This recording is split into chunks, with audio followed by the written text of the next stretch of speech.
రాష్ట్ర వ్యాప్తంగా కౌలు రైతుల సమస్యలను పరిష్కారానికి కౌలు రైతులు నిరసన చేపట్టారు. తమ సమస్యలను పరిష్కరించాలని కోరుతూ 36 గంటల పాటు అన్ని కలెక్టరేట్ కేంద్రాల వద్ద నిరసన చేపడుతున్నట్లు రాష్ట్ర కౌలు రైతుల సంఘం కార్యదర్శి హరిబాబు తెలిపారు.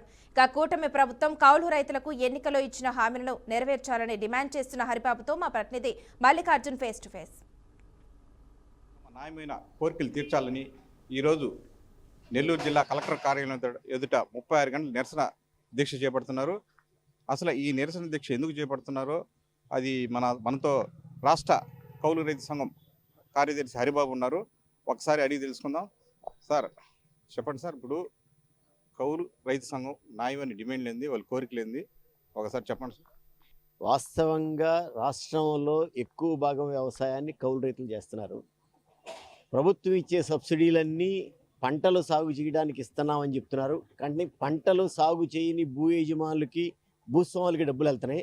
వాస్తవంగా పెట్టుబడులు పెట్టి అప్పులు పాలయ్యి కింద మీద పడి దేశంలో ప్రజలందరికీ అన్నం పెట్టే సాగుదారులైన కౌలు రైతులకి ఏమీ రావట్లేదు. అందుకనే పెట్టుబడి సహాయం ఎవరైతే పంటలకు పెట్టుబడి పెట్టారో వారికే ఇవ్వాలని ఎంఎస్ స్వామినాథన్ కమిషన్ చెప్పింది, మన రాష్ట్రంలో జైతీ ఘోష్ కమిషన్ చెప్పింది, రాధాకృష్ణ కమిషన్ చెప్పింది. అంటే కమిషన్లన్నీ చెప్పినవి ఏంటంటే ఎవరు పెట్టుబడి పెట్టారో వాళ్ళకే పెట్టుబడి సహాయం ఇవ్వమని.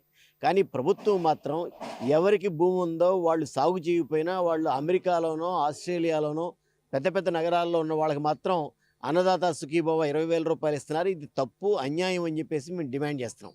అందుకనే ఎన్నికల ముందు ఈ రాష్ట్రంలో ప్రచారం సందర్భంగా చంద్రబాబు నాయుడు వాళ్ళ కూటమి పార్టీలు పాత ప్రభుత్వం కౌలు రైతులకి సరిగా న్యాయం చేయలేదు కాబట్టి మేము అధికారంలోకి వస్తే బాగా న్యాయం చేస్తాం, పాత చట్టాన్ని మార్చి భూ యజమాని సంతకంతో సంబంధం లేకుండా కౌలు కార్డులు ఇప్పిస్తాం, కార్డు ఇచ్చిన ప్రతివాడికి 20,000 రూపాయలు అన్నదాత సుఖీభావ ఇస్తాం, కార్డు వచ్చిన వాళ్ళందరికీ స్కేల్ ఆఫ్ ఫైనాన్స్ ప్రకారం బ్యాంకుల ద్వారా పంట రుణాలు ఇప్పిస్తాం, అట్లాగే పంటలు పోతే నష్టపరిహారం కూడా కౌలు రైతులకే ఇస్తామని చెప్పేసి కళ్ళబొల్లి మాటలు బోల్డని చెప్పారు.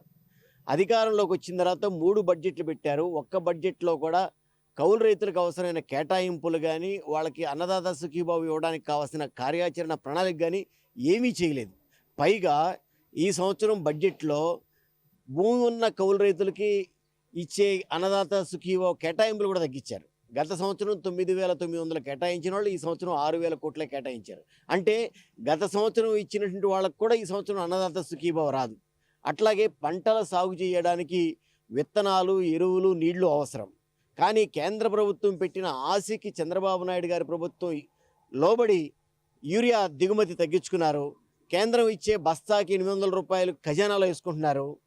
రైతులకేమో యూరియా దొరక్క కొట్లాటలు, కుస్తీలు, నానా ఇబ్బందులు పడి పంటలకు వేసుకోవడానికి అందుబాటులో లేకుండా పోతుంది.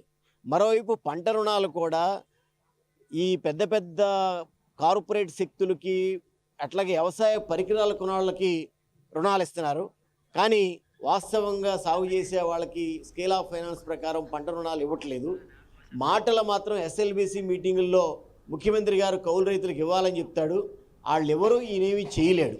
అంటే బ్యాంకులు ఏమీ చేయలేకపోయినా ముఖ్యమంత్రి గారు మందలించి బ్యాంకులను లొంగ తీసుకుని కౌలు రైతులకు రుణాలు ఇప్పించలేని చేతగాని ముఖ్యమంత్రి వాళ్ళ రాష్ట్రంలో అధికారంలో ఉన్నాడు.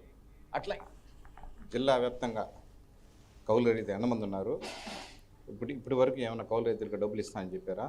అయితే ఎన్నికల్లో వాగ్దానం చేశారు కదా, దాని మీద రాష్ట్రంలో అయితే 32 లక్షల మంది కౌలు రైతు కుటుంబాలు ఉన్నాయి. ఒక్కో ఇంటికి 3 ఓట్లు వేసుకున్నా 1 కోటి ఓట్లు కౌలు రైతుల కుటుంబాలే ఉన్నాయి. ఒక్క కౌలు రైతుకు కూడా ఏమీ జరగల. ఈ జిల్లాలో కూడా దాదాపు 1,00,000 మంది కౌలు రైతులు నెల్లూరు జిల్లాలో ఉన్నారు. 1,00,000 మంది కౌలు రైతులకి ఒక్క రైతు కూడా మేలు జరగల. పైగా కిందటి సంవత్సరం కనీస మద్దతు ధర వరికి పుట్టికి ఇవ్వాల్సిన దాంతో పోలిస్తే 4-5 వేల రూపాయలు తక్కువకి కౌలు రైతులు అమ్ముకున్నారు. అట్లాగే మన జిల్లా వ్యాప్తంగా అయితే కొన్ని కోట్ల రూపాయల రైతాంగం ప్రభుత్వం ప్రకటించిన మద్దతు ధర అందక తీవ్రంగా నష్టపోయారు. అట్లాగే ప్రత్తి అయినా ఆక్వా అయినా ఆ విధంగానే ఈ జిల్లాలో కూడా తీవ్రంగా నష్టపోతున్నారు.